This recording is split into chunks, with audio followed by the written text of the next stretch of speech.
সামনে রমাদান আসছে। এই রমাদান মাস আসার আগেই একটা মানসিক প্রিপারেশন নিতে হবে। প্রথম একটা প্রিপারেশন যে আমি এই একটা মাস কিভাবে কাটাবো। আমার ঘুম, খাওয়া দাওয়া, পড়াশোনা, ইবাদত, জিকির আজগার, ব্যবসা, এগুলোর মধ্যে একটা সময়ের ব্যালেন্স করতে হবে। রমাদান মাস আসার আগেই সরফে সালেহীন তারা কি করতেন? তারা দুনিয়ার কাজগুলোকে কমিয়ে ফেলতেন। রমাদান মাস আসার আগেই চেষ্টা করা উচিত এক মাসের দুনিয়াবি যে ব্যস্ততা এটাকে কমায় ফেলা।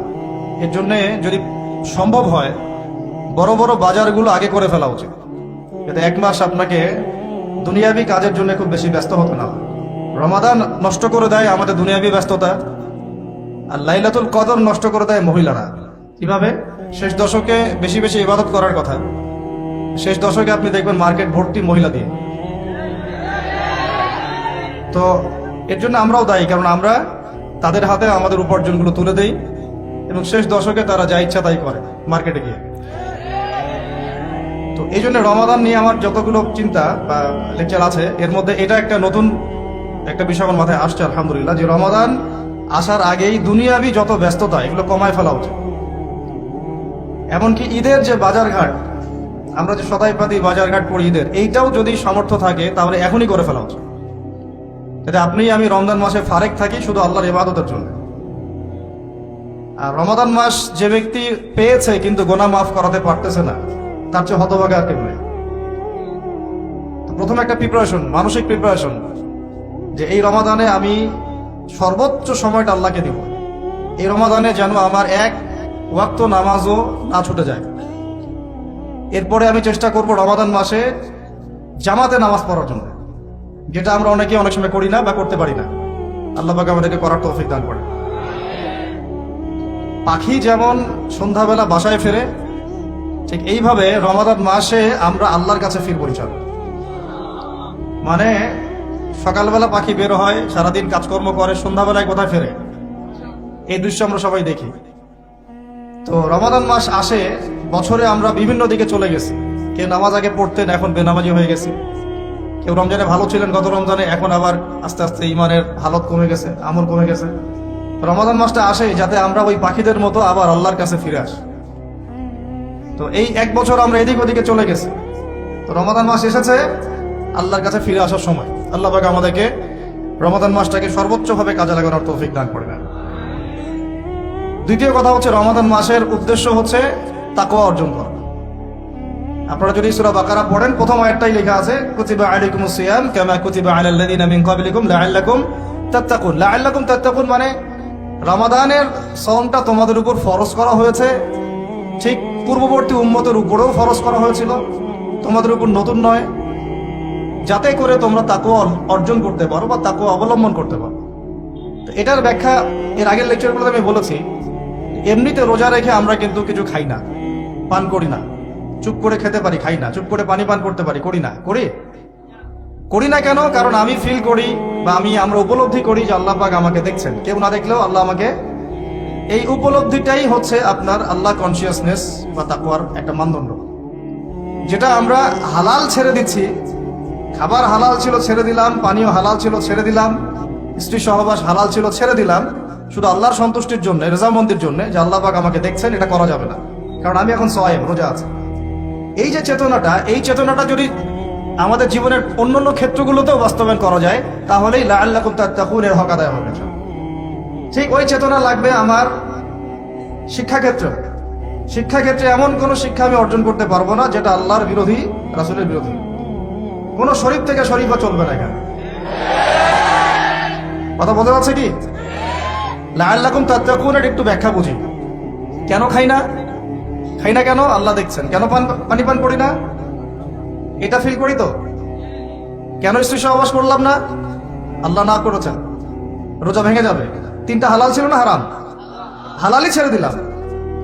তাহলে ওই চেতনাটা আমার দরকার শিক্ষাক্ষেত্রে। যখন আমি জ্ঞান অর্জন করবো, এমন কোনো জ্ঞান অর্জন করা যাবে না যে জ্ঞান আমাকে আল্লাহ এবং তার রাসূল থেকে দূরে সরাই দিবে। প্রথম যে ওহীটা আসছে জ্ঞান কেন্দ্রিক, ইকরা বিসমি রাব্বিকাল্লাযী খালাক, আমরা শুধু এখান থেকে একটা মেসেজ নেই যে ইকরা মানে আল্লাহ পাক পড়তে বলেছেন। আসলে পুরো আয়াতটাকে বুঝেন। আল্লাহ পাক তার নবীকে বলছেন ইকরা বিসমি রাব্বিকাল্লাযী খালাক।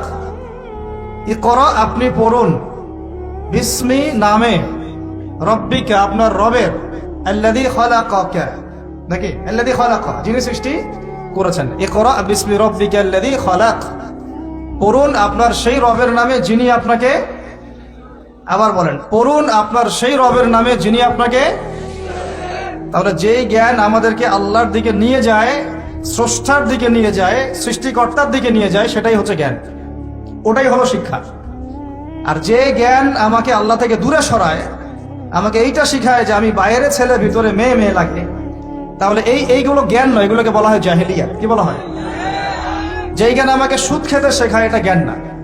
যেই জ্ঞান আমাকে ধর্ষণের সেঞ্চুরি করতে শেখায়, এটা জ্ঞান না। যেই জ্ঞান আমাকে বিশ্ববিদ্যালয়ে হকি স্টিক নিয়ে মারামারি করতে শেখায়, এটা জ্ঞান না। যেই জ্ঞান আমাকে তাগুতের বিধান দ্বারা দেশ চালানোর জ্ঞান শেখায়, এটা জ্ঞান না। এগুলোকে বলা হয় এক বাক্যে জাহেলিয়া। কি বলা হয়?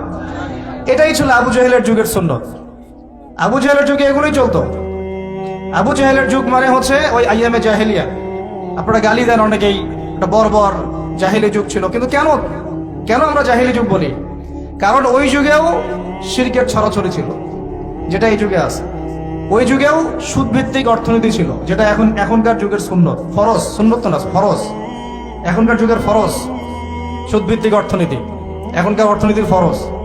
যে কোনো অর্থনীতির দিকে যাবেন, দেখবেন সুদ ছাড়া এখানে গতি নাই, সুদ ছাড়া নড়ার জায়গা নাই। আপনি নড়তে চাইলে আমাকে ধরে ফেলবে আপনাকে।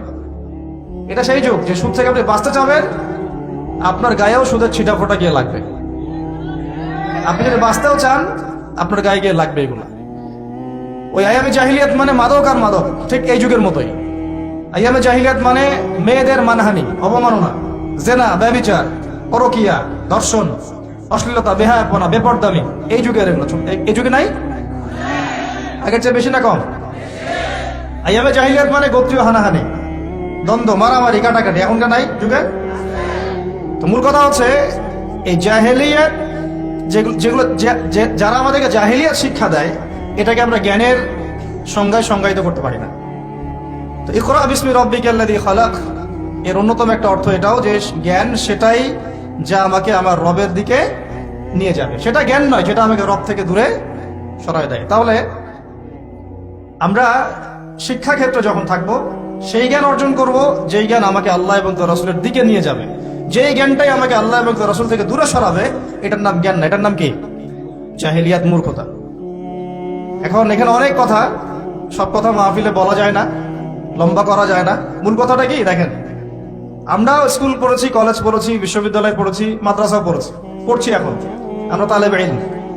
এখন কথা হচ্ছে আমরা শরৎচন্দ্র, বঙ্কিমচন্দ্র সব পড়ে ফেলছি, ইংরেজি পড়ে শেষ করে ফেলছি, ফিজিক্স, কেমিস্ট্রি, বায়োলজি পড়ে শেষ করছি, ঠিক আছে? আমরা জিওপলিটিক্স, অর্থনীতি সব পড়ে শেষ করছি। এগুলো আমাদের সিলেবাসে ছিল তাই পড়েছি। কেন পড়েছি? কারণ সিলেবাসে ছিল। না পড়লে কি হবে? পরীক্ষা দিতে পারবো না। পরীক্ষা দিতে না পারলে কি হবে? সার্টিফিকেট আসবে না। সার্টিফিকেট না আসলে চাকরি হবে না। চাকরি না হলে বিয়ে শাদী হবে না। বিয়ে শাদী না হইলে জীবনটা বরবাদ। এই তো আমাদের ফিলোসফি তো এরকম, তাই না? নিজের পায়ে দাঁড়াইতে পারলি না তুই, নিজের পায়ে। এখন এই দুনিয়ার একটা ফিকির দিয়ে, চেতনাটা দিয়ে আমাদেরকে এই 10 থেকে 20 বছর এগুলো পড়তে হলো, আমরা পড়লাম। এখন যদি সিলেবাসের মধ্যে থাকতো নবীর জীবনী সাল্লাল্লাহু আলাইহি ওয়াসাল্লাম, যদি থাকতো কোরআনের তেলাওয়াত, থাকতো আরবি ভাষা, থাকতো কোরআনের তর্জমা, থাকতো নবী সাল্লাল্লাহু আলাইহি ওয়াসাল্লামের অন্তত 1000 হাদিস, অন্তত 1000 হাদিস, থাকতো ইসলামের কিছু ইতিহাস, থাকতো ইসলামী অর্থনীতির কিছু ভিত্তি, থাকতো আকীদা, উসুল এবং ফিকহ। এবং এগুলো না পড়লে আমি পাশ করতে পারতাম না, পাশ না করলে আমার চাকরি হতো না, চাকরি না হলে আমার নিজের পায়ে দাঁড়াতে পারতাম না। তাহলে 16 কোটি মানুষ এগুলো শিখতো না? বুঝাতে পারতেছি? শিক্ষানীতির মূল সমস্যা এখানে ইসলাম বিবর্জিত একটা শিক্ষা ব্যবস্থা চালু করা হয়েছে। আর কিছু আইওয়াস শোডাউন দেখিয়ে দেওয়া হয়েছে, কিছু টুকরা টুকরা ইসলাম দিয়ে দেওয়া হয়েছে। এগুলো তো থাকলোই। টুকরা টুকরা ইসলাম তো অনেক দূরের কথা। এই কোরআন রমাদান মাসে নিয়ে যদি আমরা সবাই মসজিদে কোনায় বসে বসে এই কোরআন 30 দিনে 30 খতমও দেই, তবু কিছুই যায় আসে না। কিন্তু কখন যায় আসবে? যদি এই কোরআনের একটা বিধান খালি বাস্তবায়ন করা যাইতো, তাহলে যায় আসতো।